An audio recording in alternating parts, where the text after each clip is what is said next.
Hello and welcome to another Fresh Off the Stalls from the comfort of my own home again. So welcome. This is a very special video because this is the launching Fresh Off the Stalls' very own YouTube channel. So that this is dedicated solely to me babbling at a camera phone for God knows how long and for God knows what reason. So I think a bit of pomp and circumstance is called for. Bubbles. Do we have bubbles? We kind of have bubbles. Anyway, enough of that.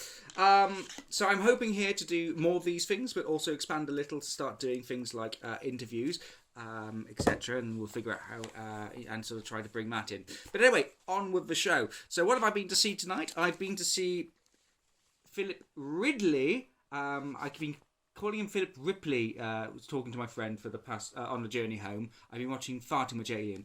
Philip Ridley's Ghost from a Perfect Place.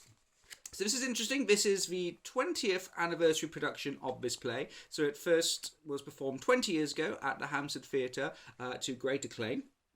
So 20 years on, we're revisiting it. And yeah, so you'll probably notice that I'm not as enthusiastic now as I have been in some of my other videos. And let me explain why. So bit of history.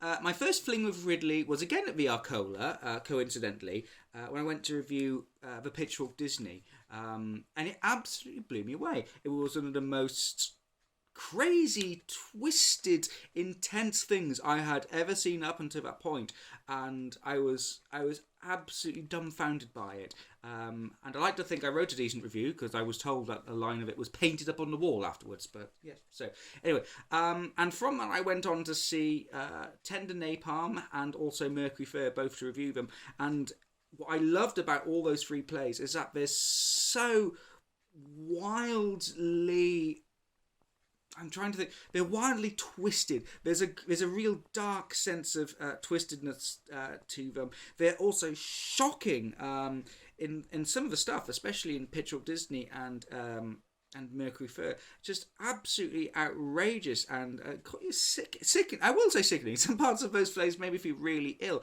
but I love it. Everything Ridley seems to do feels totally organic to what he's trying to get across and never feels like shock for shock's sake.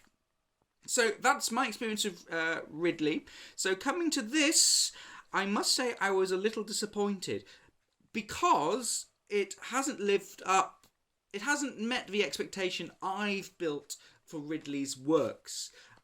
But that is by no means to say that this is a bad play. Far from it. So I'll go through now why I think this is a really good play. As always with Ridley, he has constructed a very watertight narrative and plot with some really, really wonderful abstract themes which come through quite a lot. Fire is the big theme that sort of that runs through everything here. There are little sort of twists and turns and illuminations that come through that are a little unexpected, and as I said, quite complex as well. So you've got a really great handle of narrative here. One of the things I really love about Ridley is his handle of language, and this is as good here as in anything else. He has a fantastic and almost arch sense of poetry, how he deals with language. It trips through this wonderful sort of meter and rhythm, which means you hang on every word that's being said. In this play, there's the sermon of the sermon. Let's just call it the sermon. I can't remember the character's name all of a sudden. The sermon. There's the sermon, which I hung on every moment of it. I was just absolutely enwrapped. And Ridley is one of the few playwrights I know who can really do that. That creates this aura and this awe with his handle of language. I can't think of any other living British playwright that has this. The play subject as well, looking at gang violence, both past and present. So he looked at back in the old days of East End gang violence, and then mixed it in and make it clash with then modern day girl gang violence in the mid 90s, which I remember was a big sort of moral crisis there. It's still quite relevant because gang violence hasn't gone away from us at all. And I think that's where you really find the controversy, the difficult, the challenge in this piece is that you're faced with some very raw, violent scenes, some very visceral language, swearing. There's swearing. I mean, imagine 20 years ago, swearing on the stage. We can't have that. It's absolutely scandalous. So I can totally imagine that when this came out 20 years ago, it really blew everything else out the water if the Pitchfork Disney hadn't already done so a few years earlier. So it's a really great play. You've got here something that's well constructed, a theme that is challenging and a subject matter that's really challenging and really in your face, and then just this wonderful language. But I think the issue is it's not as bold. It's not as daring as some other Ridley I've seen. I also think it's just a little bit predictable. Well, I found it a little bit predictable in places. I could already guess where the thing was moving, so it wasn't as much surprise as there is. But from a writing point of view, this is a really good text. Production-wise, I really love the set. It's just kind of very much as is. This is sort of like this council flat which has had a fire in it. The detail in it is fantastic. What I really loved about the production here is the use of sound. There's some really good use of music, but also I loved the introduction of reverb. There was a pickup mic just off stage, and every so often to switch on, and in really some dramatic moments they'd start feeding in a bit of reverb, very, very subtly. You almost don't notice it because you're so caught up in the action and in the emotions that are going on. Of which really led incredibly strongly by the three ladies who play in this piece, who are just looking at the programme. Florence Hall, Scarlett Brooks, and Rachel Redford as the three sort of girls in the gang. There's this really sort of fractured and really sort of, I'm going to say raw again. I run out of adjectives at this time of evening. Energy between them, and they're great. They encapsulate this sort of dedication, this fanaticism within this gang, which verges. Well, it doesn't so much verge on religious. It is religious in a sense, and they really drive the second act, and it's with them the magic really happens. And going back to the writing a little bit, I think the other reason I find this Ridley a little bit disappointing compared to others is because the first act is a lot more exposition. It doesn't really go anywhere, but still there's moments in that I loved. I loved the fact that Ridley will use humour, but somehow there's still something very unsettling underlying all the humour. It's like, I was describing it to my friend as a motor that's running but not running properly. You've got a motor, a band has snapped or a cog has come away. It's still going, but something's not quite right. You get that real sort of unnerved and unsettled sort of thing about it, and that's what I love about it. As far as the actors, I don't know. Playing Mr. Flood's Michael Feast, I'm still undecided about that because there's times where he felt almost melodrama villain. Sometimes I thought he was going to like tie someone to railway tracks.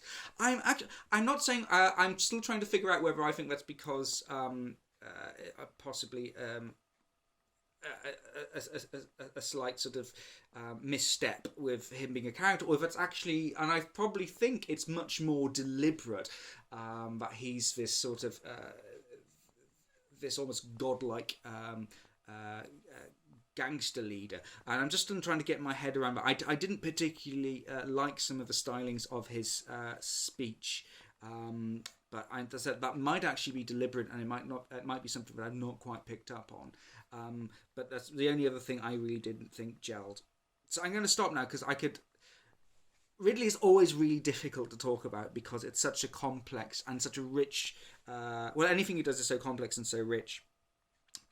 And as though I say, this is I think this is my least favourite of the Ridleys I've seen so far. And I've seen a few. I've certainly seen less than some people. But that's my opinion.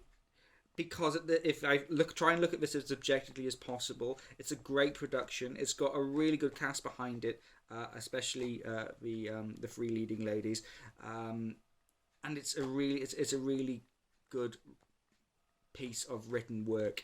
If you've not experienced Philip Ridley's writing before, I say definitely go to see this. It's a great sort of entry into his works because it's not as difficult to sit through as something like the Pitchfork Disney or Mercury Fur, which are kind of like, it's just too much. This is actually gory, horrifying, horrific, intense. This is still quite violent. It's still quite intense, but not to the point where I remember reading things about the first performance of Pitchfork Disney at the Bush Theatre. People were literally running out of the auditorium screaming, and I can totally see why. I didn't. I stayed. So yeah, I certainly see this. This is a solid production of a really good piece of writing. However, I don't think, from my personal view, that this is Ridley's best work.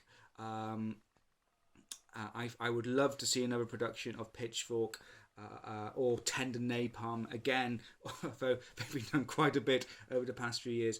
Kudos to the Arcola Theatre for reviving this piece and giving it a new lease of life. I think it certainly deserves it. So despite what I think about Ridley's other works on the whole, I say this is certainly a good production. This is certainly theatre worth seeing. This is certainly a great introduction to Ridley, and even and certainly a piece of theatre that, if you haven't been challenged before, I still think will quite challenge you. So yes, do go see it. So I'll be back soon with another video.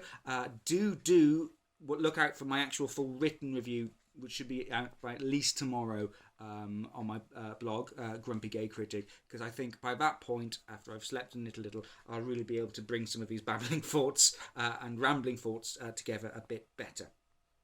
So anyway, I'll leave you there at that, because I'm just looking at the phone. I've already gone on for 12 minutes. How is that even possible? So yes, go see Ghost from a Perfect Place. Not the best Ridley I've seen, but certainly one that's still incredibly worthy and still actually a really good evening at the theatre. Bye!